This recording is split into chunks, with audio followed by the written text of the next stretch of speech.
चलो भैया, सबसे पहले तो रिकॉल कर लेते हैं लास्ट क्लास में लास्ट टॉपिक हमने क्या किया था। हमने किया था कि force acting on a moving charge particle. Force acting on a moving charge particle, कि यार हमारे पास कोई एक चार्ज पार्टिकल है और वो मूव कर रहा है। अगर वो मूव कर रहा है मैग्नेटिक फील्ड के अंदर, तो डेफिनेटली उस पर कुछ ना कुछ फोर्स लगेगा। क्यों फोर्स लगेगा? क्योंकि मैंने आपको ये बताया था कि अगर कोई चार्ज पार्टिकल मूव कर रहा है तो वो भी अपनी एक मैग्नेटिक फील्ड प्रोड्यूस करेगा। तो हमारे पास बेसिकली दो मैग्नेटिक फील्ड आ जाएंगी जो आपस में इंटरेक्ट करेगी और वो एक दूसरे पे कुछ ना कुछ फोर्स एक्सर्ट करेंगी। बस मेरे को रिकॉल करा दो, क्या फॉर्मूला बताया था मैंने मैग्नेटिक फोर्स का जो किसी एक चार्ज पार्टिकल पे लगेगा? Sir Q V B sine theta. Very good. Q V B sine theta. मैंने कह दिया था कि यार ये साइन थीटा है तो मतलब हम क्रॉस प्रोडक्ट यूज करेंगे जो वेक्टर क्वांटिटीज के बीच में, तो हमारे पास फॉर्मूला आ जाएगा Q into V cross B. फिर मैंने आपको ये भी बता दिया था कि सिर्फ इस फॉर्मूले में वेलोसिटी आ रही है, तो एक चीज तो बहुत क्लियर है कि अगर मेरे चार्ज पार्टिकल की वेलोसिटी जीरो है, मतलब अगर मेरा चार्ज पार्टिकल रेस्ट पे है, तो उस पे फोर्स कितना लगेगा? उस जीरो। पे जीरो फोर्स लगेगा। सिमिलरली हम ये भी कह सकते हैं कि भैया अगर कोई एक चार्ज पार्टिकल है और वो मैग्नेटिक फील्ड के पैरेलल मूव कर रहा है, तो उस केस में हमारे पास एंगल 0 डिग्री आ जाएगा। और अगर एंगल 0 डिग्री आ गया तो साइन 0 डिग्री होगा जीरो। तो इस केस में भी मैग्नेटिक फोर्स कितना लगेगा? इस जीरो। केस में भी मैग्नेटिक फोर्स जीरो लगेगा। तो फटाफट ये चीजें रिकॉल कराता हूं, देखो जरा। जैसे एक क्वेश्चन हमने ये किया था कि यार सपोज ये एक मैग्नेटिक फील्ड है और मैंने कहा था कि ये मैग्नेटिक फील्ड में मैंने दो चार्ज पार्टिकल्स हैं उनको रिलीज किया है। एक चार्ज पार्टिकल इधर मूव कर रहा है Q1, और एक चार्ज पार्टिकल ऊपर जा रहा है दैट इज Q2। तो मेरे को बताओ भाई Q1 पे कितना फोर्स लगेगा और Q2 पे कितना फोर्स लगेगा, मतलब डायरेक्शन के हिसाब से बताओ बस। सर क्यू वन पे तो जीरो लगेगा क्योंकि पैरेलल है। Angle very zero good. बन जाएगा। Q1 पे जीरो लगेगा बिकॉज ये एक पैरेलल है, तो दैट इज जीरो। और Q2 पे कितना फोर्स, मतलब कौन सी डायरेक्शन में फोर्स लगेगा? Sir outward outward. तो हमने कैसे कैलकुलेट किया था? हमने यूज किया था यार अपना फ्लेमिंग एक right rule hand that rule. Is Fleming's left hand rule. Fleming's left hand rule में हमने अपना यूज किया फोर्स, मैग्नेटिक फील्ड और करंट, और उसकी हेल्प से डायरेक्शन निकाल ली। तो magnetic field right hand side है, लेकिन करंट कहाँ होगा? नीचे होगा, इलेक्ट्रॉन के अपोजिट। तो मेरे पास जो मैग्नेटिक फोर्स आएगा वो मेरी तरफ ही आएगा, मींस आउटवर्ड्स आएगा। तो यहां तक तो कोई दिक्कत नहीं है, तो आगे बढ़ चलूं? Yes sir. Yes sir. Done. इसके बाद मैंने आपको एक क्वेश्चन होमवर्क के लिए दिया था। भाई मैंने कहा था कि ये हमारे पास एक यूनिफॉर्म मैग्नेटिक फील्ड है। इस यूनिफॉर्म मैग्नेटिक फील्ड के अंदर भाई हमने तीन ट्रेजेक्टरीज ड्रॉ करी है अलग अलग पार्टिकल के लिए। एक ट्रेजेक्टरी आ रही है इस तरीके से ऊपर, एक ट्रेजेक्टरी आ रही है इधर, और एक ट्रेजेक्टरी आ रही है इधर। Suppose this is A, this is B और दिस इज सी। तो आपको बताना था कि भैया ए कौन से पार्टिकल की ट्रेजेक्टरी होगी, बी कौन से पार्टिकल की ट्रेजेक्टरी होगी, और सी कौन से पार्टिकल की ट्रेजेक्टरी होगी।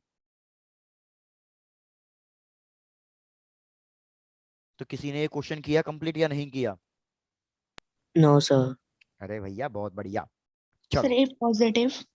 ए पॉजिटिव कह रहे हो, चलो ठीक। B? Sir sir no negative. Charge. No charge. No charge. Neutral. C? Negative. Negative. चलो डन। भाई यार देखो, सबसे पहले ए के लिए फाइंड कर लेते हैं। तो इधर मैंने आपको फोर्स की डायरेक्शन दी है। तो यार इधर मैंने आपको फोर्स की डायरेक्शन दी है, मैग्नेटिक फील्ड की डायरेक्शन दी है। तो मतलब डेफिनेटली मेरा करंट कहां फ्लो कर रहा होगा? करंट ऊपर की तरफ फ्लो कर रहा होगा। रिपीट कर देता हूं। मैंने कहा कि पार्टिकल ए पे फोर्स लग रहा है right hand side, sorry left hand side, sorry left hand side. तो लेफ्ट हैंड साइड मैंने फोर्स कर दिया।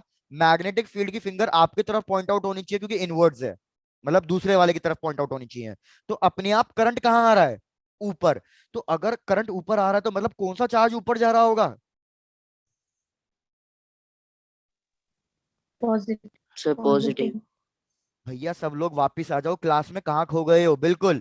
तो ए हमारे कौन से चार्ज के लिए पाथ है, कौन से पाथ के लिए पॉजिटिव। ट्रेजेक्टरी है? भैया पॉजिटिव पॉजिटिव। चार्ज के लिए है। अगर ए के लिए मतलब पॉजिटिव चार्ज के लिए चीजें इधर जा रही हैं, तो डेफिनेटली नेगेटिव चार्ज के लिए चीजें एग्जैक्टली अपोजिट डायरेक्शन में जाएगी। तो सी यस के लिए सर। कौन सी डायरेक्शन में जाएगी? नेगेटिव। अब भैया नेगेटिव। मुझे पता चल गया, पॉजिटिव चार्ज जाएगा left hand side, negative charge जाएगा राइट हैंड साइड। तो सीधे जाने की प्रोबेबिलिटी तो नहीं बची, क्योंकि भैया दो ही टाइप के चार्जेस होते हैं, या तो पॉजिटिव sir. या तो नेगेटिव। तो Yes, पॉजिटिव जा रहा है लेफ्ट में, नेगेटिव जा रहा है राइट में, तो मतलब एक कौन सा पार्टिकल बचा जो कहीं पे भी नहीं जा रहा? neutral. Should be. Neutron. Check कर लो भैया, यहां तक कोई दिक्कत है? इसमें समझ में आई चीजें? Yes, Yes, sir. sir. Done. बाकी अभी और तरीका देखेंगे इसको, और हम डिटेल में भी करेंगे, पहले बस यहां तक चेक कर लो अपना। अब मेन मुद्दे पे Done, आ sir. जाता हूँ, यहां तक अगर कोई दिक्कत नहीं है। अब मेन मुद्दे पे आ जाते हैं, क्या मेन मुद्दा है यार? अगर आप नोटिस करो, मैंने अभी एक फॉर्मूला लिखा। क्या फॉर्मूला लिखा? कि मेरे पास जो मैग्नेटिक फोर्स आ रहा है वो क्रॉस प्रोडक्ट से आ रहा है। भैया हमने कल की क्लास में ही क्रॉस प्रोडक्ट डिस्कस किया था। तो मैं क्या ये कह सकता हूं कि जो ये मेरे पास मैग्नेटिक फोर्स आएगा वो वेलोसिटी के भी परपेंडिकुलर आएगा, ऊपर Yes, से sir. जो ये मेरे पास मैग्नेटिक फोर्स आएगा वो इस मैग्नेटिक फील्ड के भी परपेंडिकुलर होगा। Yes, sir. Done. Yes, sir. अब आपको थोड़ा सा 11th क्लास की चीजें रिकॉल करके बतानी है। क्या रिकॉल करके बतानी है? कि भैया जब भी मेरे पास फोर्स परपेंडिकुलर टू वेलोसिटी आए, आई रिपीट, जब भी मेरे पास force perpendicular to the velocity आए, तो मतलब ऑब्जेक्ट का पाथ कैसा होगा, ऑब्जेक्ट किस पाथ में मूव कर रहा होगा? So circular. Very good. तो याद आपको यही रखना है यार। सिंपल सिंपल बात क्या याद रखनी है? जब भी हमारे पास force perpendicular to the velocity आएगी, तो याद रखो हमारा पार्टिकल मतलब हमेशा सर्कुलर पाथ में मूव करेगा। तो यही आज का पूरा कॉन्सेप्ट चलने वाला है, which is called as cyclotron. भाई हम क्या कह रहे हैं कि मैंने इस चार्ज पार्टिकल को इस मैग्नेटिक फील्ड में छोड़ दिया, तो ये चार्ज पार्टिकल पे फोर्स लगेगा। और जब इस चार्ज पार्टिकल पे फोर्स लगेगा, तो फोर्स लगने की वजह से ये चार्ज पार्टिकल क्या करेगा? ये चार्ज पार्टिकल इस मैग्नेटिक फील्ड में सर्कुलर पाथ बना के घूमेगा। तो डायग्राम में इस तरीके से बना रहा हूं, चेक करना आपको ये चीज समझ में आ रही है या नहीं आ रही है। भैया मैंने कहा कि ये मेरे पास मैग्नेटिक फील्ड है, क्वेश्चन ध्यान से चेक करना। मैंने कहा ये मेरे पास मैग्नेटिक फील्ड है, और मैंने ये चार्ज पार्टिकल को मैग्नेटिक फील्ड के अंदर से छोड़ा हुआ है विद सम वेलोसिटी v। तो अभी थोड़ी देर पहले आप लोगों ने ही कैलकुलेट करके बताया कि इस पे फोर्स कौन सी डायरेक्शन में लगेगा? इस पे Left फोर्स side. हमारा लेफ्ट हैंड साइड लगेगा। Left hand side. तो ये फोर्स कंटिन्यूअसली परपेंडिकुलर लगता रहेगा वेलोसिटी के। तो इसकी वजह से ये चार्ज पार्टिकल क्या करेगा? ये लेफ्ट हैंड साइड Circular. घूम के एक सर्कल बना लेगा, एक सर्कल बना लेगा। अगर इसने ये सर्कल बनाया है, तो आपको 11th की फिर से एक और चीज याद रखनी है, मतलब ये तो 9th में भी Centripetal पढ़ी होगी। force. Very good. कि भैया अगर कोई भी चीज सर्कल में घूम रही है तो उसको एक नेसेसरी फोर्स चाहिए, और वो नेसेसरी फोर्स कौन सा होता है? सेंट्रीपिटल फोर्स Centripetal होता है। force. Centripetal. तो भैया हम यहां लिख देंगे कि हमें मिल गया है कहीं ना कहीं से सेंट्रीपिटल फोर्स, क्योंकि मेरा पार्टिकल सर्कल में घूम रहा है। अगर मेरे को कहीं ना कहीं से सेंट्रीपिटल फोर्स मिला है, अब ये सेंट्रीपिटल फोर्स खुद में अपने आप तो लगता नहीं, कोई और फोर्स होता है जो सेंट्रीपिटल फोर्स प्रोवाइड करता है। Gravitation. Yes, sir. Gravitational force. भैया इधर तो मैंने पार्टिकल का मास, ग्रेविटेशनल फील्ड ऐसा तो कुछ बोला ही नहीं, तो ग्रेविटेशनल फोर्स कहां से आएगा? अगर मेरे प्लैनेट्स घूमते, तो प्लैनेट्स में प्लैनेट्स का मास होता है, उस पे ग्रेविटेशन फोर्स लगाने वाला सन होता है, तो इसलिए वहां पे ग्रेविटेशन फोर्स कहते हैं। So electrostatic force. अगर आप इलेक्ट्रोस्टैटिक फोर्स की बात कर रहे हो, तो मेरे So को एक magnetic चार्ज force. पार्टिकल चाहिए। वेरी गुड, अब So आए ना magnetic. मुद्दे पे। अगर मैं इलेक्ट्रोस्टैटिक फोर्स लिखता, तो इलेक्ट्रोस्टैटिक फोर्स का एग्जांपल होता कि मेरा इलेक्ट्रॉन न्यूक्लियस के अराउंड घूम रहा है, Yes, sir. क्योंकि एक चार्ज है तो इसको घुमाने के लिए एक इलेक्ट्रिक फील्ड भी चाहिए। तो इलेक्ट्रिक फील्ड दूसरे चार्ज ने दी होगी तो ये घुमा होगा, लेकिन इधर इलेक्ट्रिक फील्ड नहीं है, तो इधर आप क्या लिखोगे? ये सेंट्रीपिटल फोर्स किसने प्रोवाइड किया है? Magnetic force. Magnetic force Magnetic ने field. प्रोवाइड किया है, क्योंकि इधर मैग्नेटिक फील्ड है जिसने फोर्स लगाया है। तो सेंट्रीपिटल फोर्स का formula mv mv square by square r, upon r. Magnetic force का formula q e QEB b by sine QEB. Theta. Sine theta में नहीं ले रहा, क्यों नहीं ले रहा?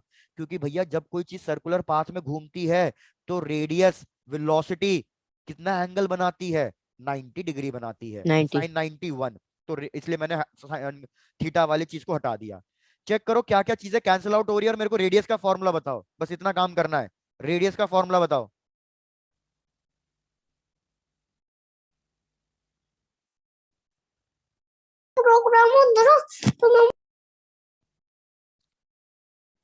संजना घर में भाई बहन है छोटे? Yes sir. बहुत Sir बढ़िया। क्या? mv by qvb. Sir mv by qb. MV by QB. Sanjana क्या एज है उनकी? सर 5। अरे क्या बात है, फिर तो तुम्हारा मस्त टाइम पास होता होगा ना। Yes, sir. बहुत बढ़िया। और मजा तो तब आए जब बच्चे शैतान भी हों। चलो खैर, हाँ बिल्कुल हम मुद्दे से भटक गए, सॉरी भैया। ये वेलोसिटी कट जाएगा तो हमारे पास रेडियस का फॉर्मूला आ जाएगा कि radius is equal to mv by QB. भाई याद रखना, ये सारे फॉर्मूले इंपॉर्टेंट आते जा रहे हैं, तो इन फॉर्मूले को बिल्कुल ध्यान में रख लो कि भैया रेडियस का फॉर्मूला आ गया हमारे पास mv बाई क्यूबी। अगर अब आप एक चीज ध्यान दो कि भैया हमारा जो रेडियस है वो किसके प्रोपोर्शनल आ रहा है और किसके इनवर्सली प्रोपोर्शनल आ रहा है। तो भैया मैंने देखा कि मेरा रेडियस मास के और वेलोसिटी के प्रोपोर्शनल आ रहा है, लेकिन जो मेरा रेडियस है वो किसके इनवर्सली प्रोपोर्शनल आ रहा है, वो चार्ज के इनवर्सली चार्ज। प्रोपोर्शनल आ रहा है। मैग्नेटिक फील्ड नहीं कहूंगा, क्यों नहीं कहूंगा, क्योंकि भैया मैग्नेटिक फील्ड मैंने कांस्टेंट लिया है। इस मैग्नेटिक फील्ड के अंदर मैं चार्ज पार्टिकल चेंज करूंगा, प्रोटॉन इलेक्ट्रॉन या कोई और पार्टिकल लूंगा, तो उसके हिसाब से ये कहानी चेंज होगी। तो आप इतना याद रखो कि रेडियस मास के डायरेक्टली प्रोपोर्शनल है, वेलोसिटी के डायरेक्टली प्रोपोर्शनल है, लेकिन चार्ज के इनवर्सली प्रोपोर्शनल है। तो मुझे एक चीज बताओ, अगर मैं वेलोसिटी इंक्रीज करूंगा तो मेरे रेडियस के साथ क्या होगा, Sir, increase. Radius Increase. भी इंक्रीज करेगा। तो यार क्या मैं ये कह सकता हूं कि पहले मेरे पास वेलोसिटी कम थी तो मेरे को छोटा सर्कल के चक्कर काटने थे, अब Yes, मैंने sir. अपनी वेलोसिटी बढ़ा ली तो मेरे को बड़े सर्कल के चक्कर काटने हैं। तो दोनों Yes, sir. केसेस में क्या मेरे को टाइम अलग अलग लगेगा या सेम लगेगा? Sir, same. से सर अलग अलग। भाई रिपीट करता हूँ, थोड़ा सा एनालाइज करो। मैं कह रहा हूँ पहले मेरे पास वेलोसिटी कम थी तो मेरे को टाइम कम लगना, मतलब मेरे को टाइम ज्यादा लगना चाहिए था एक चक्कर काटने में, लेकिन जो मेरे चक्कर का रेडियस है वो भी छोटा है। अब मैंने वेलोसिटी बढ़ा ली तो मेरे को लग रहा था भाई मैंने वेलोसिटी बढ़ाई है तो अब मैं कम टाइम में चक्कर काट लूंगा, लेकिन जैसे ही मैंने वेलोसिटी बढ़ाई तो उस केस में क्या हो गया, मेरे Radius सर्कल का increase. रेडियस भी इंक्रीज हो गया। तो अल्टीमेटली टाइम क्या आएगा, अल्टीमेटली टाइम सेम आएगा। तो ये तो मैं थ्योरेटिकल बकवास कर रहा हूँ, ये चीज मैथमेटिकल प्रूफ करते हैं ना। तो देखो मैथमेटिकल प्रूफ कैसे होगा। मुझे एक चीज पता चल गई कि भैया हमारा पार्टिकल सर्कल में घूम रहा है। जब भी हमारा पार्टिकल सर्कल में घूमता है तो मैं टाइम पीरियड मतलब टाइम निकाल सकता हूं एक सर्कल कंप्लीट करने का। टाइम का फॉर्मूला होता है डिस्टेंस डिवाइडेड बाय स्पीड। तो स्पीड। भैया डिस्टेंस कितना होगा एक सर्कल का? 2 Sir, pi 2 pi r. r. Very 2 good. Pi R. तो 2 पाई स्मॉल आर, क्योंकि रेडियस मैंने आर लिया है। स्पीड कितनी है पार्टिकल की? स्पीड पार्टिकल की v है। अब V. भैया आपने जो ये रेडियस निकाला ना, इस रेडियस की वैल्यू यहाँ पे सब्स्टिट्यूट कर दो और मेरे को बताओ फाइनल टाइम पीरियड का फॉर्मूला कितना आ रहा है। चलो जल्दी बताओ चेक करके। Sir, 2 pi m upon BQ. Very good. तो आपके पास आ जाएगा 2 पाई m बाय क्यू बी। क्या यही आ रहा है? Yes, Yes, sir. sir. Yes sir. भैया अगर ये टाइम पीरियड आ रहा है तो आप खुद नोटिस करो, क्या मेरा टाइम पीरियड कहीं पे भी वेलोसिटी या रेडियस पे डिपेंड कर रहा है? No, नहीं। sir. ना तो No. रेडियस का टर्म No. आ रहा है ना तो वेलोसिटी का टर्म आ रहा है। तो भैया चाहे मेरी जो मर्जी वेलोसिटी रहे, चाहे मेरी जो मर्जी सर्कल का रेडियस रहे, अल्टीमेटली मेरे को हमेशा टाइम क्या रहेगा, सेम मिलेगा। सेम। अगर मैं इस टाइम का इन्वर्स कर दूं तो मेरे को मिलती है फ्रीक्वेंसी। जब भैया टाइम सेम आ रहा है हर वक्त तो फ्रीक्वेंसी भी हर वक्त सेम आएगी, और जो फ्रीक्वेंसी हर वक्त सेम आ रही है इस फ्रीक्वेंसी को हम क्या कहते हैं, इस फ्रीक्वेंसी को हम कहते हैं साइक्लोट्रॉन फ्रीक्वेंसी। तो अगर मैं आपसे कभी भी पूछूं साइक्लोट्रॉन फ्रीक्वेंसी क्या है और इसका फॉर्मूला क्या है, तो आप कहोगे साइक्लोट्रॉन फ्रीक्वेंसी का मतलब है कि हमारे पार्टिकल की चाहे जो मर्जी वेलोसिटी हो, जो मर्जी रेडियस हो, वो हर वक्त सेम टाइम में चक्कर काट देगा, और उसकी फ्रीक्वेंसी रेडियस पे और वेलोसिटी पे डिपेंड नहीं कर रही है। यही कहलाती है साइक्लोट्रॉन फ्रीक्वेंसी, और फॉर्मूला QB/2πm। Done, sir. तो डन भैया अगर सर। यहां तक कंप्लीट हो गया है तो अच्छे से चेक कर लो। अब इस पे क्वेश्चन दे रहा हूं, क्वेश्चन आपको ही सॉल्व करना है। Done sir. डन। चलो भाई, तो अगर आपको क्वेश्चन क्लियर हो गया तो क्वेश्चन देखो, क्वेश्चन क्या है। क्वेश्चन कह रहा है कि भैया हमने लिया है एक प्रोटॉन, सपोज ये पार्टिकल ए ले लो, एक प्रोटॉन। हमने पार्टिकल बी लिया है अल्फा पार्टिकल, और हमने पार्टिकल सी लिया है ड्यूट्रॉन। मुझे इन सबको मैंने एक यूनिफॉर्म मैग्नेटिक फील्ड में छोड़ दिया। मैंने इन सबको यूनिफॉर्म मैग्नेटिक फील्ड में छोड़ा सेम वेलोसिटी के साथ, सेम वेलोसिटी के साथ। तो आपको क्या बताना है, आपको इन सबके टाइम पीरियड्स का रेशियो बताना है। Time period of proton ratio time period of alpha ratio time period of deuteron. आपको ये कैलकुलेट करके बताना है। क्वेश्चन रिपीट कर देता हूं भैया। क्वेश्चन में मैंने क्या कहा कि हमारे पास 3 पार्टिकल है, प्रोटॉन, अल्फा पार्टिकल और ड्यूट्रॉन। इनको मैंने यूनिफॉर्म मैग्नेटिक फील्ड में छोड़ा है, सेम वेलोसिटी के साथ छोड़ा है। तो आपको बताना है कि ये तीनों का जो टाइम पीरियड का रेशियो आएगा वो कितना आएगा।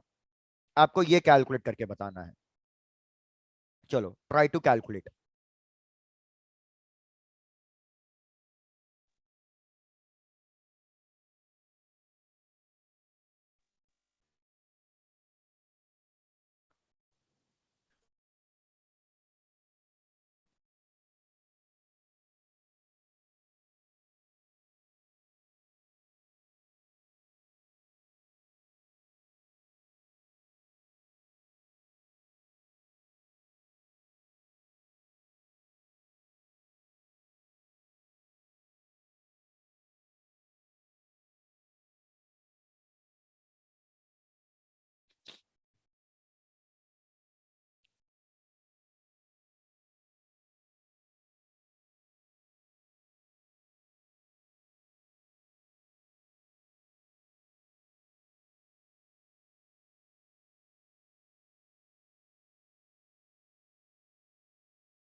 दिवेश आंसर चेक कर लेते हैं। दिवेश आंसर सही नहीं है, फिर से अपनी कैलकुलेशन चेक करो।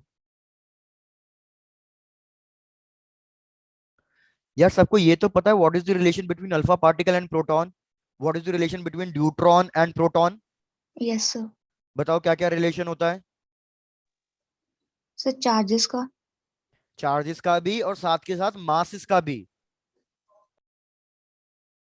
भैया जिसको नहीं पता उसके लिए लिख देता हूं, क्योंकि काफी बच्चों को नहीं पता होता, याद नहीं होता।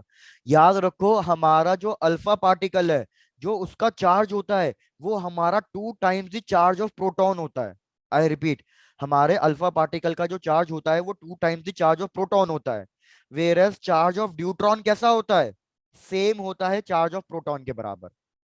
अब आ जाते हैं मासेस पे। तो याद रखो अल्फा पार्टिकल का जो मास होता है वो 4 times the mass of proton होता है, 4 गुना।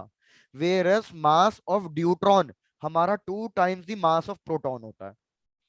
ये रिलेशन काम आने वाले हैं, इसलिए देख लो इस क्वेश्चन में। अब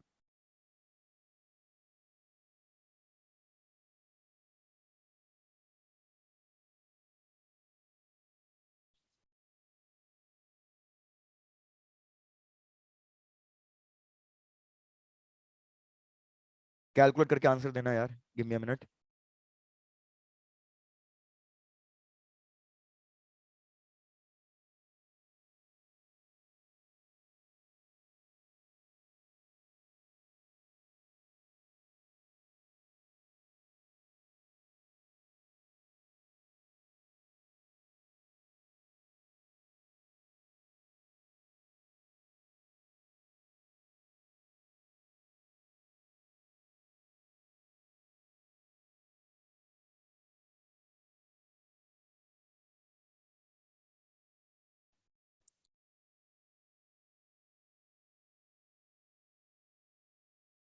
चलो डिस्कस करना स्टार्ट करें।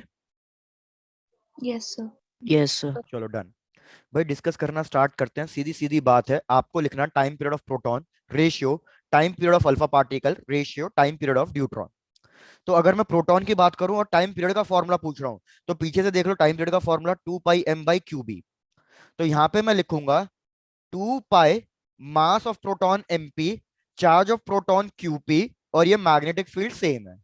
Ratio time period of alpha particle, तो मैं लिखूंगा 2 π।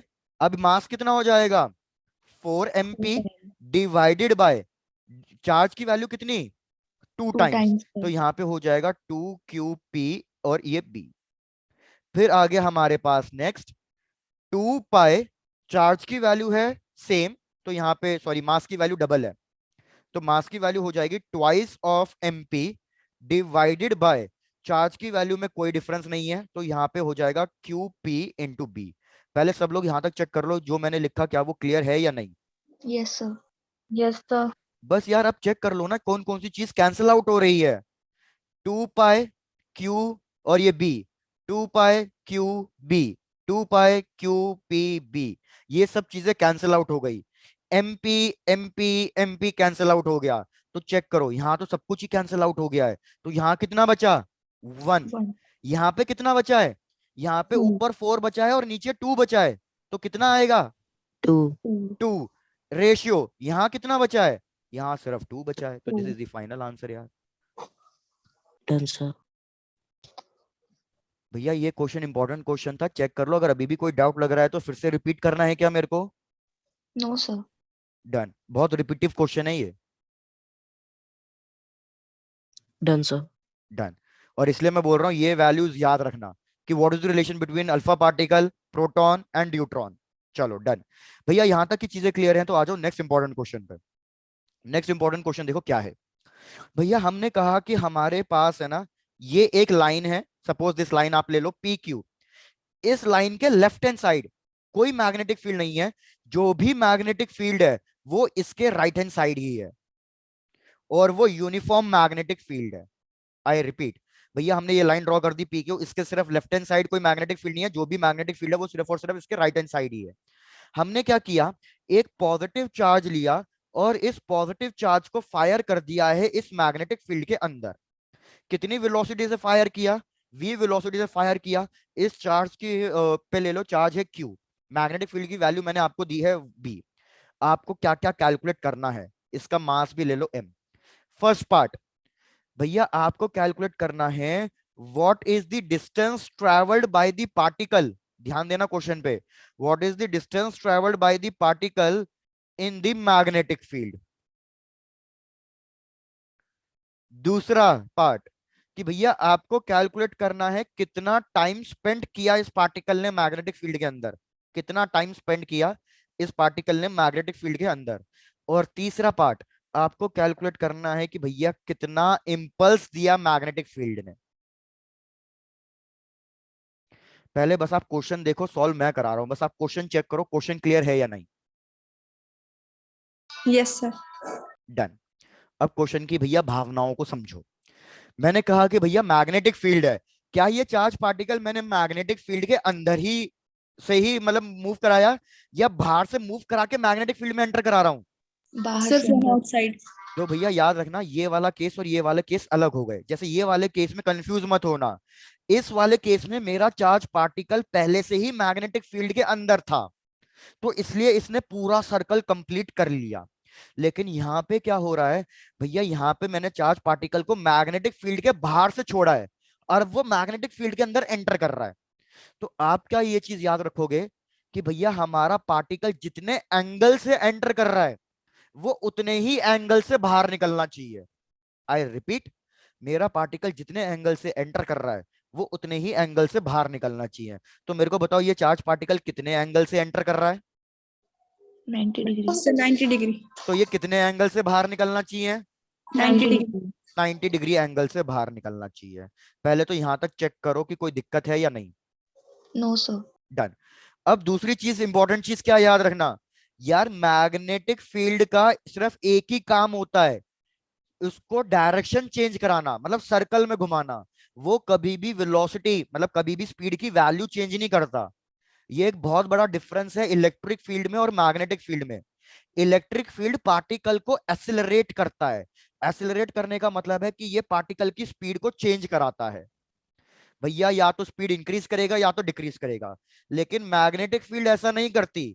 मैग्नेटिक फील्ड सिर्फ पार्टिकल की क्या करती है, डायरेक्शन चेंज करती है। स्पीड हमेशा कितनी रहती है, कांस्टेंट रहती है। और ऐसा क्यों हो रहा है, क्योंकि इधर फोर्स वेलोसिटी के परपेंडिकुलर लगता है, वेरस इधर फोर्स वेलोसिटी के पैरेलल लगता है, इसलिए ये डिफरेंस है।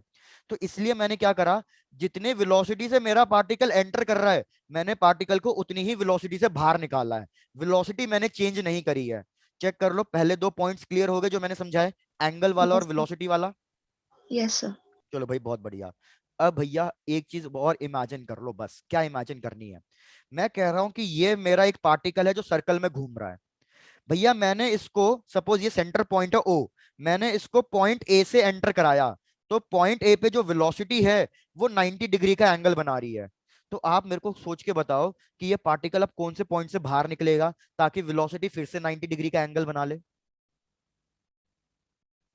क्या कह सकता हूं, ये बिल्कुल इसके डायमेट्रिकली अपोजिट पॉइंट पे बाहर निकलेगा, यस सर। क्योंकि यहाँ पे फिर से एंगल कितना हो जाएगा। 90 डिग्री। भैया एक चीज याद रखो, आप कहोगे कि सर वेलोसिटी का एंगल यहाँ पे भी तो 90 डिग्री होता है, तो भैया मेरे को तो मैग्नेटिक फील्ड से भी तो बाहर निकालना था। तो ये मेरी लाइन पी क्यू है, तो जितने एंगल से पी क्यू पे एंटर कर रहा है उतने एंगल से अगर मैं बाहर निकालना चाह रहा हूँ पी क्यू से, तो मतलब ये एक तरीके से मेरा डायमीटर बन जाएगा। भाई चेक कर लो, यहां तक की बात समझ में आई है या कुछ रिपीट करना है इसमें। सर समझ आ गया। कोई और रब कर दूं ये सारा फिर। Yes sir. डन। तो ये सारा मैं इरेज कर रहा हूं, तो आपको एक चीज पता चल गई है। क्या पता चल गया कि भैया हमारा पार्टिकल कुछ सेमी सर्कल बनाएगा, क्योंकि जब मेरा पार्टिकल सेमी सर्कल बनाएगा सिर्फ तब ही ये 90 डिग्री पे बाहर निकलेगा। तो अगर इसने एक सेमी सर्कल बनाया है तो मेरे को बताओ what is the distance travelled by the particle in the magnetic field. Semi circle का डिस्टेंस कितना होता है। Sir pi R. Very good. Semi circle लिखूंगा तो सेमी सर्कल का भैया डिस्टेंस मतलब सरकमफ्रेंस होता है पाई आर।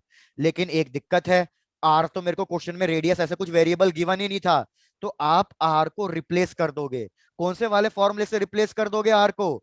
मास गिवन था, वेलोसिटी गिवन थी, चार्ज गिवन था, मैग्नेटिक फील्ड गिवन थी। तो आप आर की जगह लिखोगे M V by Q B. This is the distance travelled by the particle in magnetic field. Check करो फर्स्ट पार्ट क्लियर हुआ या नहीं हुआ। Yes sir clear. डन। आ जाओ टाइम पीरियड पे, टाइम पे कि भैया कितना टाइम इसने स्पेंड किया। तो यार टाइम का फॉर्मूला आपको पता तो है, अभी तो बताया था, डिस्टेंस डिवाइडेड बाय स्पीड।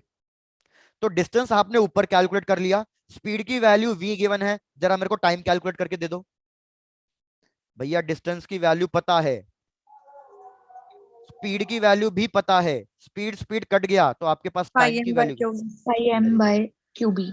आप चाहे तो डायरेक्ट भी आंसर लिख सकते थे कि भैया टाइम पीरियड एक पूरे सर्कल का था, और जब हम टाइम पीरियड लिख रहे थे तो यहाँ पे 2 पाई एम था। अब जब मैं आधा टाइम निकाल रहा हूँ सेमी सर्कल का तो ये 2 नहीं आएगा, 2 से डिवाइड हो जाएगा। आप चाहते तो डायरेक्टली भी लिख सकते थे, लेकिन मैं डायरेक्टली वाला सजेस्ट नहीं करूंगा, क्योंकि सपोज अगर इसने सेमी सर्कल नहीं बनाया होता कुछ और बनाया होता तब तो यही वाला फॉर्मूला यूज करना पड़ता। अब पहले दो पार्ट्स अच्छे से चेक करो, अगर पहले दो पार्ट्स में डाउट नहीं होगा तो ही थर्ड पार्ट पे आऊंगा। Done sir. Done sir. अरे भाई बहुत बढ़िया। ये क्या कहते हैं, देवेश इतनी मेहनत कर दी तुमने पूरा आंसर लिखने में चैट बॉक्स में, इससे बेटर तो डायरेक्टली ऐसे ही बता देते। चलो अब आते हैं इम्पल्स पे। भैया इम्पल्स का फॉर्मूला क्या होता है। इम्पल्स का फॉर्मूला होता है, Sanjana mic mute, change in momentum. Change in momentum, change in momentum का मतलब होता है final momentum minus initial momentum. Mass change नहीं होगा तो आप लिख सकते थे v माइनस यू। पहले इंपल्स के फॉर्मूला चेक कर लो फिर वैल्यू सब्स्टिट्यूट करेंगे। इंपल्स के फॉर्मूले में कोई दिक्कत। No no sir. सर। चलो तो डन। मास सबसे पहले लिखो इनिशियल वेलोसिटी, तो मेरे को देख के बताओ इनिशियल वेलोसिटी कितनी है, कितनी है इनिशियल वेलोसिटी v। बी। और ये कौन सी डायरेक्शन में जा रही है, राइट हैंड साइड जा रही है, तो मैं इसको प्लस v ही लिखूंगा। अब आ जाओ फाइनल वेलोसिटी पे। फाइनल वेलोसिटी कितनी है, वी। v ही है, लेकिन डायरेक्शन चेंज हुई है और लेफ्ट। इधर माइनस के साइड जा रही है। तो अब की बार मैं यहाँ पे कितना लिखूंगा, माइनस v। तो मेरे पास टोटल चेंज इन इम्पल्स मतलब इम्पल्स कितना आ रहा है, -2 mv। चेक करो ये समझ में आया या नहीं आया, या इसमें भी कुछ समझाना है। सर आ गया। Done done done.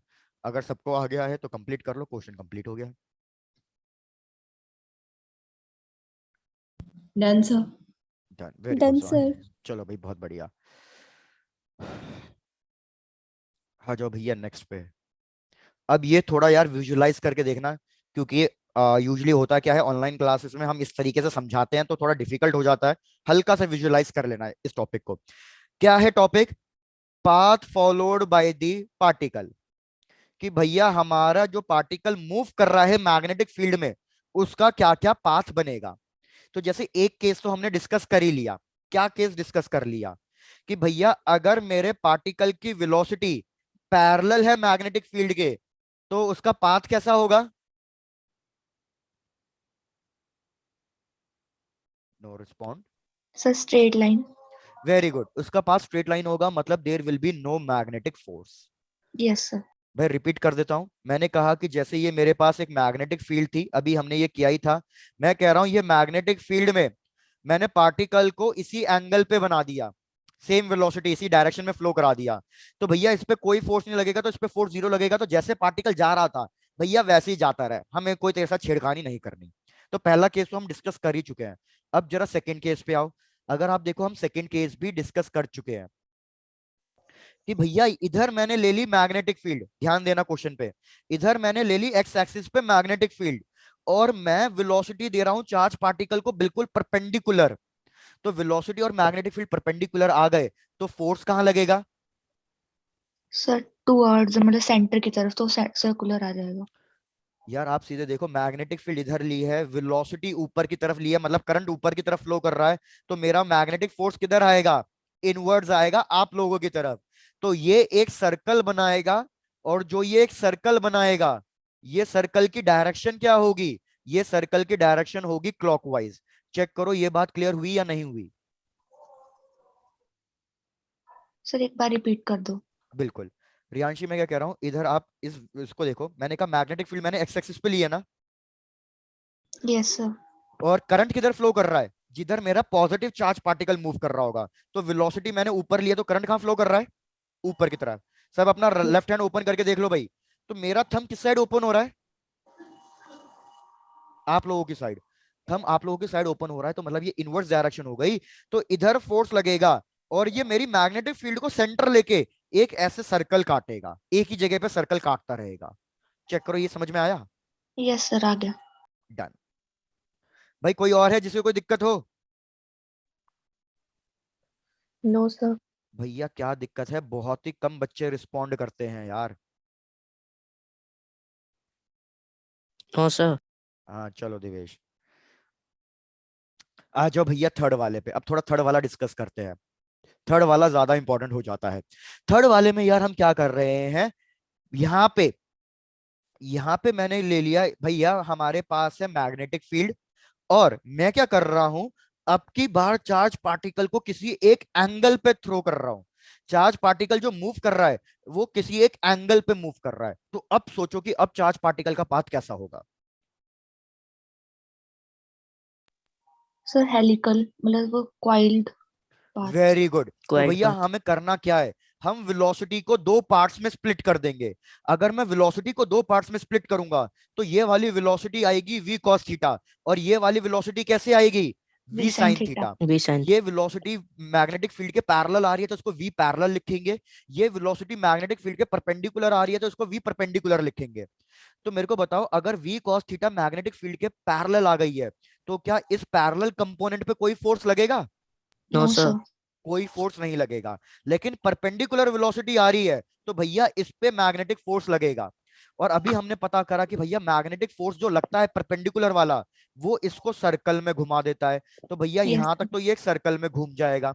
लेकिन v cos थीटा पे कोई फोर्स नहीं लग रहा, लेकिन v cos थीटा आ तो रही है ना, तो इस v cos थीटा की वजह से क्या होगा, मेरा पार्टिकल अब सर्कल पाथ में तो घूमेगा, लेकिन वो आगे भी बढ़ता जाएगा v cos थीटा की वजह से। और v cos थीटा कांस्टेंट है, तो इसलिए जो ये एक सर्कुलर पाथ बन रहा है, ये जो हमारे पास बनेगा, ये एक हेलिकल पाथ बनेगा, जस्ट एज सोलोनॉइड। और इन दोनों के बीच का, हर एक सर्कुलर टर्न्स के बीच का जो डिस्टेंस होगा, वो हमारा कांस्टेंट रहेगा, क्योंकि ये जो v cos थीटा है, इस पे कोई एक्सेलरेशन कोई फोर्स नहीं लग रहा, तो v cos थीटा हमारी कांस्टेंट वेलोसिटी रहेगी। चेक करो ये वाली बात समझ में आ रही है? Yes yes sir. Sir. Done. तो मैं डायग्राम यहां ड्रॉ कर रहा हूं थर्ड केस के लिए, तो चेक करना। भैया थर्ड केस में मैंने क्या कहा कि हमारा पार्टिकल कुछ हेलिकल टाइप में मूव करेगा, तो इसका कुछ ना कुछ रेडियस भी होगा, और ऊपर से हर एक सर्कल के बीच के टर्न्स के डिस्टेंस भी होगा, तो इस डिस्टेंस को हम कहते हैं पिच। तो याद रखना, हमारे जो हेलिकल में पिच आएगी वो कांस्टेंट आएगी। क्वेश्चन अगर मेरे को पिच निकालने के लिए कहेगा, तो पिच होता है डिस्टेंस, तो डिस्टेंस का फॉर्मूला लिख सकता हूं वेलोसिटी इनटू टाइम, तो यहां पे वेलोसिटी लिखूंगा v पैरेलल वाली, और टाइम लिखूंगा टाइम पीरियड। और अगर मेरे को क्वेश्चन रेडियस निकालने के लिए कहेगा, तो रेडियस निकालने के लिए फॉर्मूला होता है mv बाय क्यू बी, लेकिन इधर जो मैं वेलोसिटी रखूंगा वो सिर्फ और सिर्फ कौन सी रखूंगा, v परपेंडिकुलर रखूंगा, क्योंकि सिर्फ v परपेंडिकुलर की वजह से ये सर्कल में घूम पा रहा है। तो ये हो जाएगा v cos theta into T, और ये फॉर्मूला हो जाएगा mv sin theta by Q B. यहां तक चेक करो और मेरे को बताओ, कोई डाउट है तो पूछ लो। No sir, done clear. Sir. Done भाई, बहुत बढ़िया। आ जाते हैं फोर्थ वाले पार्ट पे। बस 4 केसेस ही डिस्कस करने हैं, आ जाओ फोर्थ वाले पार्ट पे। फोर्थ वाले पार्ट पे मैं क्या कह रहा हूं कि भैया ये मैंने मैग्नेटिक फील्ड ली है, सोचना आप थोड़ा सा, ये मैंने मैग्नेटिक फील्ड ली है, और मैग्नेटिक फील्ड के साथ साथ ही मैंने इलेक्ट्रिक फील्ड भी ली है, और पार्टिकल को अभी भी किसी एंगल पे ही थ्रो कर रहा हूं।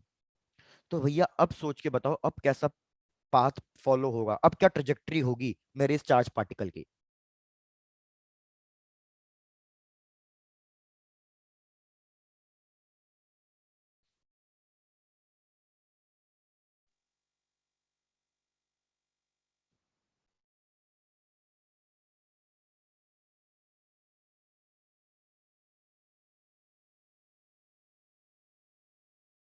कंफ्यूज्ड? चलो यार, फिर से वही काम करो, इसको 2 पार्ट्स में स्प्लिट कर दो। अगर आप 2 पार्ट्स में स्प्लिट कर दोगे तो आपके पास 2 वेलोसिटीज आएगी, एक v परपेंडिकुलर आएगी और एक v पैरेलल आएगी।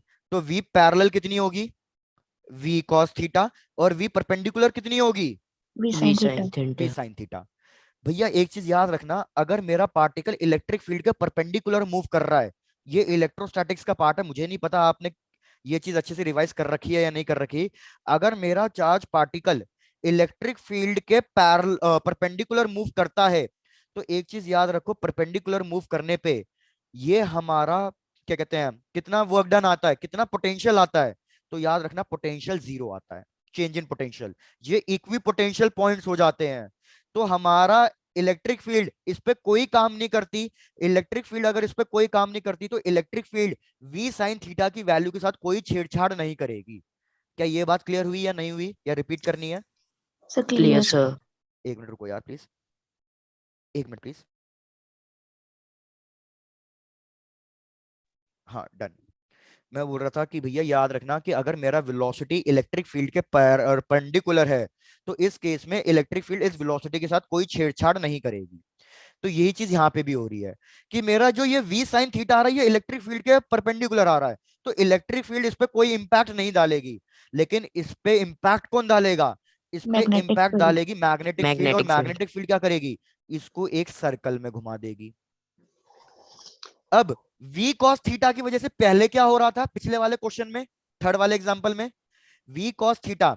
अब मेरे को बताओ, क्या मैग्नेटिक फील्ड कोई v cos थीटा के साथ छेड़खानी करेगी?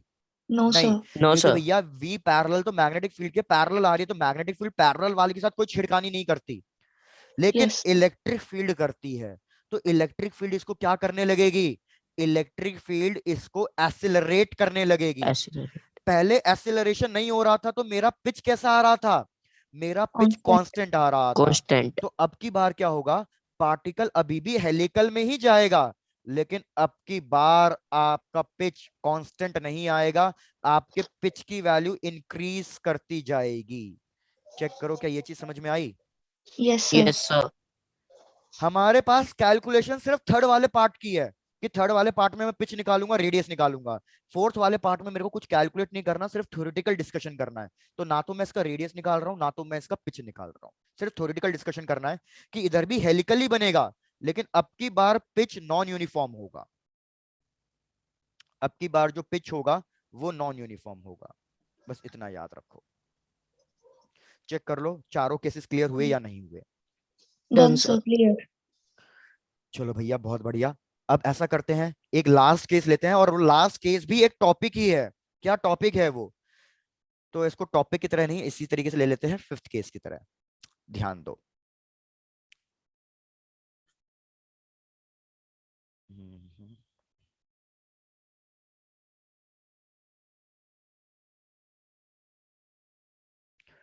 भैया मैं इलेक्ट्रिक फील्ड और मैग्नेटिक फील्ड इन दोनों को परपेंडिकुलर ले रहा हूं। जैसे मैंने पीछे क्या किया था, इलेक्ट्रिक फील्ड और मैग्नेटिक फील्ड कैसी ली थी, पैरेलल ली थी, दोनों सेम एक्सिस पैरेलल। पे थे। अब मैंने दोनों को परपेंडिकुलर लिया। कैसे परपेंडिकुलर लिया, भैया मैंने मैग्नेटिक फील्ड तो ड्रॉ कर दी अंदर की तरफ, इनवर्ड्स। और इस मैग्नेटिक फील्ड के अक्रॉस मैंने एक पैरेलल प्लेट कैपेसिटर रख दिया। तो अगर मैंने एक पैरेलल प्लेट कैपेसिटर रख दिया तो ऊपर रख रहा हूं पॉजिटिव चार्ज, नीचे रख रहा हूं नेगेटिव चार्ज। तो मेरे को बताओ इलेक्ट्रिक फील्ड की डायरेक्शन क्या हो गई अब की बार? Positive to negative. Positive to negative. तो मतलब क्या लिख सकता हूं? इलेक्ट्रिक फील्ड की डायरेक्शन डाउनवर्ड्स होगी, यस सर। बिकॉज भैया electric field always acts from positive charge to negative charge. अब देखो इसके हमने कॉन्सेप्ट कहां यूज करेंगे, समझो भावनाओं को। भैया मैंने कहा कि मैंने एक चार्ज पार्टिकल लिया पॉजिटिव वाला और इसको फायर कर दिया मैंने मैग्नेटिक फील्ड में और इलेक्ट्रिक फील्ड में विद अ वेलोसिटी v। तो पहले इलेक्ट्रिक फील्ड को भूल जाओ, मेरे को बताओ मैग्नेटिक फील्ड इस चार्ज पार्टिकल पे फोर्स कौन सी डायरेक्शन पे लगाएगी? मेरे को मैग्नेटिक फोर्स की डायरेक्शन बताओ। Sir left side. Left side कैसे हो सकता है? Sir right. राइट भी गलत है। कांस्टेंट। सर अंदर की तरफ। भैया अंदर की तरफ तो मैग्नेटिक फील्ड है, आप क्या कर रहे हो? लेफ्ट हैंड रूल भूल रहे हो। मैं कह रहा हूँ इलेक्ट्रिक फील्ड भूल जाओ, मैं आपसे सिर्फ मैग्नेटिक फील्ड की वजह से फोर्स पूछ रहा हूँ। एफएम लिखा है मैंने, मैग्नेटिक फोर्स। तो Fleming's left hand rule use करोगे यार। आपकी मैग्नेटिक फील्ड कौन सी बाहर की डायरेक्शन तरफ। में है? इनवर्ड्स। तो आपकी मैग्नेटिक फील्ड मतलब आपकी फिंगर मेरी तरफ पॉइंट आउट करनी चाहिए और मेरी फिंगर आपकी तरफ। तो ये मैंने मैग्नेटिक फील्ड ले ली। अब बताओ सेकंड फिंगर, करंट वाली फिंगर किधर ओपन करूं? भैया मेरा चार्ज पार्टिकल किधर जा रहा है? राइट हैंड साइड जा रहा है, तो मेरी जो ये सेकंड फिंगर है वो किधर ओपन होनी चाहिए? Right side. Right hand side. Side. तो अब अपना थंब ओपन करो और मेरे को बताओ थंब किधर आ रहा है भैया? सर ऊपर। थंब ऊपर आ रहा है, तो इस पे मैग्नेटिक Yes, फोर्स sir. कहाँ लगेगा? Magnetic force Upward. ऊपर लगेगा। अपवर्ड्स। क्या ये चीज समझ में आई है? Yes sir. Done. जो मैं यहाँ पे ड्रॉ कर रहा हूँ कि भैया ये एक मेरा चार्ज पार्टिकल है, इस पे ऊपर की तरफ लगेगा magnetic force. Magnetic force is acting upwards. अब मैग्नेटिक फोर्स को भूल जाओ, अब मेरे को बताओ इस पे इलेक्ट्रोस्टैटिक फोर्स किधर लगेगा? Sir downwards. वेरी गुड भैया, पॉजिटिव पॉजिटिव रिपेल करेगा। तो अगर मैं इलेक्ट्रोस्टैटिक फोर्स की बात करूं तो इलेक्ट्रोस्टैटिक फोर्स नीचे की तरफ लगेगा। बस यहीं पे हमारा काम शुरू। भैया मैं क्या करूंगा, इलेक्ट्रिक फील्ड या मैग्नेटिक फील्ड वैल्यू को चेंज कराऊंगा और इस हिसाब से चेंज कराऊंगा कि मेरे पास जो मैग्नेटिक फोर्स आ जाए या इलेक्ट्रोस्टैटिक फोर्स आ जाए, दोनों की वैल्यू क्या हो जाए? इक्वल हो जाए। अब मेरे को बताओ, अगर मेरा एफ ऊपर हो गया, एफ इक्वल नीचे हो गया, दोनों अपोजिट है, और अगर मैं इनको इक्वल भी कर दूं तो नेट फोर्स कितना हो जाएगा? जीरो। नेट फोर्स जीरो हो जीरो। जाएगा। तो ये मेरा पार्टिकल कहीं पे भी डिफ्लेक्ट नहीं करेगा, ये पार्टिकल मेरा बिल्कुल सीधा चले जाएगा अनडिफ्लेक्टेड। और यही पूरा सेटअप कि चार्जेस को अनडिफ्लेक्टेड पास कराना, ये ही हमारा सेटअप कहलाता है वेलोसिटी सेलेक्टर। वेलोसिटी सेलेक्टर का मतलब क्या है कि भैया मैंने क्या कहा कि मैंने बहुत सारे चार्ज पार्टिकल लिए और सबको अलग अलग वेलोसिटी से छोड़ दिया। मैंने बहुत सारे चार्ज पार्टिकल लिए, सबको अलग अलग वेलोसिटी से छोड़ दिया। मैं चाहता हूं कि कोई एक पर्टिकुलर वेलोसिटी वाला ही मेरे को इधर मिले, एक पर्टिकुलर वेलोसिटी वाला ही मिले। जैसे एग्जांपल ले लो भैया, मैंने पार्टिकल को छोड़े, बहुत सारे पार्टिकल को, किसी को छोड़ा 10 की स्पीड से, किसी को छोड़ा 30 की स्पीड से, किसी को छोड़ा 50 की स्पीड से। मैं चाहता हूं यहां पे मेरे को 10 वाला ही मिले। तो भैया हम क्या चाहेंगे कि सिर्फ 10 वाला ही बिल्कुल स्ट्रेट पास हो और बाकी सब क्या कर जाए? बाकी सब या तो ऊपर टकरा जाए या तो नीचे टकरा जाए, मेरे को बाहर ना मिले। तो इसके लिए हम वेलोसिटी सिलेक्टर का कॉन्सेप्ट यूज करते हैं कि भैया वेलोसिटी के अकॉर्डिंग मेरा मैग्नेटिक फोर्स लगेगा और उसी के अकॉर्डिंग मेरा इलेक्ट्रोस्टैटिक फोर्स लगेगा, और इन दोनों की वैल्यू एक पर्टिकुलर वेलोसिटी पे इक्वल हो जाएगी। तो उस पे नेट फोर्स जीरो होगा और पार्टिकल मेरा अनडिफ्लेक्टेड बाहर आ जाएगा, और बाकी वेलोसिटीज पे पार्टिकल कहीं ना कहीं डिफ्लेक्ट कर जाएगा और वो बाहर नहीं आएगा। चेक करो भैया यहां तक भी क्लियर हुआ या नहीं हुआ? Done yes sir. Sir. Done sir. कर डालो भैया नोट डाउन। हमारा फोर्स एक्टिंग ऑन अ, क्या कहते हैं, चार्ज पार्टिकल, ये भी खत्म हुआ। Done sir. Done done done. Done sir. चलो आ जाओ भैया नेक्स्ट टॉपिक पे। Force acting on a current carrying conductor.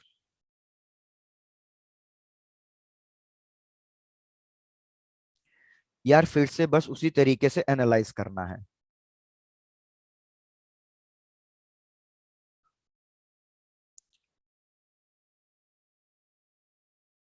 चलो भैया, force acting on a conductor, फिर से सारी घूम फिर के बात वहीं आ रही है। क्या बात आ रही है भाई मैं कह रहा हूं कि ये हमारे पास एक मैग्नेटिक फील्ड है, ये मैंने एक मैग्नेटिक फील्ड ली है और इसके अंदर मैंने एक करंट कैरिंग कंडक्टर रख दिया है जिसमें करंट फ्लो कर रहा है, करंट कैरिंग कंडक्टर रख दिया है। तो यार अभी हमने चैप्टर के फर्स्ट पार्ट में क्या पढ़ा था कि अगर कोई भी एक करंट कैरिंग कंडक्टर है तो ये क्या प्रोड्यूस करने लगेगा, ये एक मैग्नेटिक फील्ड प्रोड्यूस करने लगेगा। तो एक मैग्नेटिक फील्ड पहले से है, एक मैग्नेटिक फील्ड ये वाली वायर बनाएगी, तो हमारे पास फिर से दो मैग्नेटिक फील्ड आ गई। अगर हमारे पास फिर से दो मैग्नेटिक फील्ड आ गई हैं तो वो आपस में क्या करेंगी, इंटरेक्ट। इंटरैक्ट करेंगी, तो मतलब वो आपस में एक दूसरे पे फोर्स एक्सर्ट करेंगी। तो यही हम यहाँ पे डिस्कशन कर रहे हैं, मैग्नेटिक फोर्स जो किसी भी एक करंट कैरिंग कंडक्टर के ऊपर लग रहा है। रूल अभी भी सेम ही चलेगा। कौन सा रूल चलेगा, अभी भी वही चलेगा, फ्लेमिंग्स लेफ्ट हैंड रूल, क्योंकि भैया हमें अभी भी मैग्नेटिक फोर्स की ही वैल्यू कैलकुलेट करनी है। तो रूल में कोई चेंजेस नहीं है, फ्लेमिंग्स लेफ्ट हैंड रूल ही लगेगा। लेकिन बस आपको फॉर्मूला देखना है कि फॉर्मूला क्या है इसका। भैया इसका फॉर्मूला होता है I L B sine theta, जहां पे आई है कितना करंट फ्लो कर रहा है, मैग्नेटिक फील्ड एल है इसकी लेंथ, और साइन थीटा आपको पता ही है, साइन थीटा किसके बीच में होगा, दो वेक्टर क्वांटिटीज के बीच में होगा। तो आपको यहाँ पे कौन सी दो वेक्टर क्वांटिटीज दिख रही है इस फॉर्मूले में, भैया करंट I स्केलर और L। क्वांटिटी है, तो बचा एल क्रॉस बी। भाई मैं रिपीट कर देता हूं, क्रॉस प्रोडक्ट डायरेक्शन पे डिपेंड करता है, तो बी क्रॉस एल मत लिख देना, सारा खेल खत्म हो जाएगा। बी क्रॉस एल नहीं लिख सकते, एल क्रॉस बी ही लिखना पड़ेगा। अब याद रखो यार, ये वाला फॉर्मूला तो तब आप यूज करोगे जब आपको एक यूनिफॉर्म वायर गिवन है या यूनिफॉर्म मैग्नेटिक फील्ड गिवन है, नहीं तो आप फॉर्मूला यूज करोगे F M is equals to integration of D L dot B, sorry D L cross B. Check करो क्या ये वाला फॉर्मूला समझ में आ रहा है। Yes, sir. अब मेन मुद्दा इस वाले फॉर्मूले को ही पकड़ के करना है, बस छोटी छोटी बातें हैं, छोटी छोटी बातें बता के खत्म करेंगे। भाई क्या मेन मुद्दा है, अगर आपने 11th क्लास का टॉपिक थोड़ा सा सही से पढ़ा हो, क्या ये दोनों चीजें सेम लिखी हैं या दोनों चीजें मैंने अलग अलग लिखी हैं। दोनों चीजों अगर सेम है तो क्या सेम है, डिफरेंट है तो क्या डिफरेंट है दोनों में। चेक करो ऊपर वाले और नीचे वाले में क्या डिफरेंस है। सर वेक्टर का ही। वेक्टर का ही डिफरेंस है। इसका मतलब क्या है, ऊपर वाले का मतलब है कि आप सिर्फ वैल्यूज को एड अप करते जाओगे, डायरेक्शन नहीं देखोगे। तो अगर मैं छोटी छोटी लेंथ को एड अप करते जाऊंगा बिगर डायरेक्शन देखे, तो वो मेरे को हमेशा डिस्टेंस देगा। लेकिन इधर वेक्टर लगा दिया ऊपर, वेक्टर लगाने का मतलब क्या है कि मैं सिर्फ छोटे छोटे पार्ट्स की लेंथ नहीं देखूंगा, उन लेंथ की क्या देखूंगा, डायरेक्शन Direction। भी देखूंगा। तो इधर मैं क्या कंसीडर करूंगा, Direction।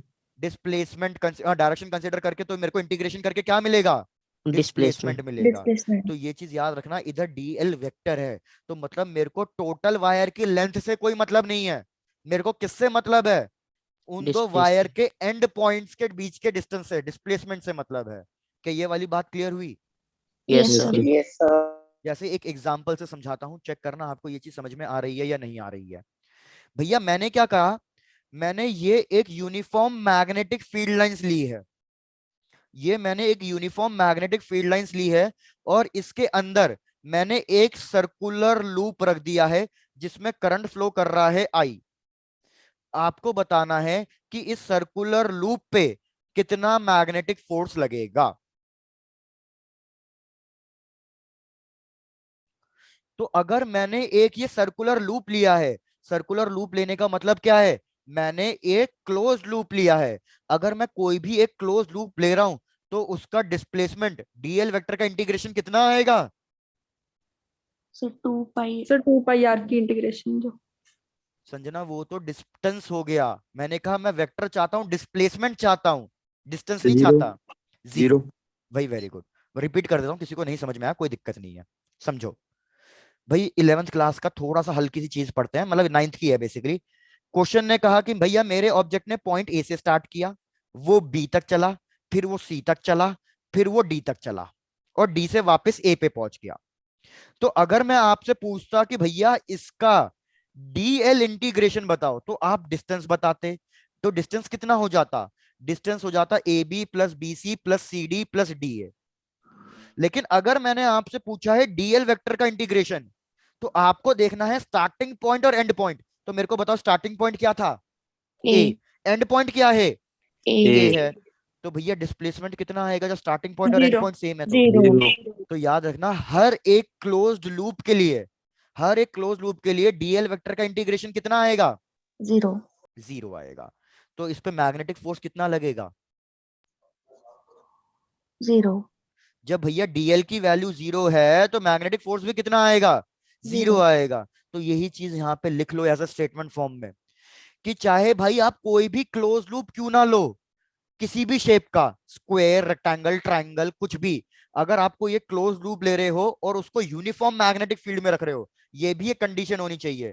अगर आप एक close loop uniform magnetic field lines के अंदर रख रहे हो तो उस पे हमेशा नेट मैग्नेटिक फोर्स कितना लगेगा, उस पे हमेशा नेट मैग्नेटिक फोर्स जीरो लगेगा। चलो स्टेटमेंट लिखो। Done, sir. डन है। अब जैसे एक और क्वेश्चन देखो, अगर आपको ये चीज भी क्लियर है तो, भैया मैंने कहा कि मेरे पास मैग्नेटिक फील्ड है ये इनवर्ड्स, मैग्नेटिक फील्ड यूनिफॉर्म है, बी ले लो उसकी वैल्यू। भैया मेरे पास एक वायर है और वो बड़े अजीब तरीके से है, पैटर्न उसका बड़ा अजीब सा है, वायर कुछ इस तरीके से है, ऐसे कि भैया घूम फिर के मैंने जैसा जैसा मेरा मन किया मैंने वैसा रख दिया। करंट फ्लो कर रहा है आई, और मेरे को ये पॉइंट पी से लेके क्यू तक का डिस्टेंस गिवन है, पॉइंट पी से लेके क्यू तक का डिस्टेंस मेरे को गिवन है भैया डी। तो आपको क्या बताना है कि भैया इस पे मैग्नेटिक फोर्स कितना लगेगा और कौन सी डायरेक्शन में लगेगा। चलो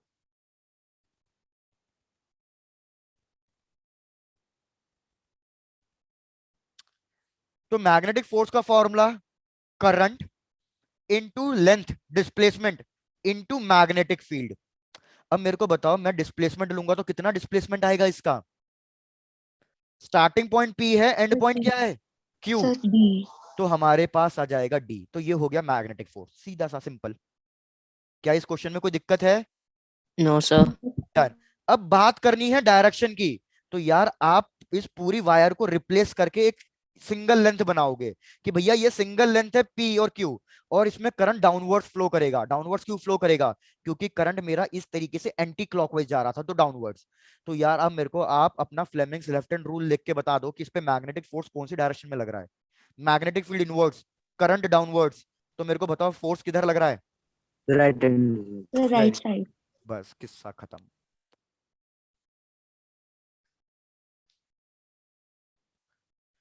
अब अच्छे से चेक कर लो, जितना मैंने अभी यहां तक बताया वहां तक अगर कोई डाउट है तो पूछो। Done, sir. डन डना डन। तो भैया आज हम यहीं तक रखते हैं, लेकिन आपको नेक्स्ट क्लास तक ये वाला जो हम पढ़ रहे हैं force acting on a current carrying conductor, यहां तक की बातें पूरी याद रखनी है, इसी के आगे फिर कंटिन्यू करेंगे।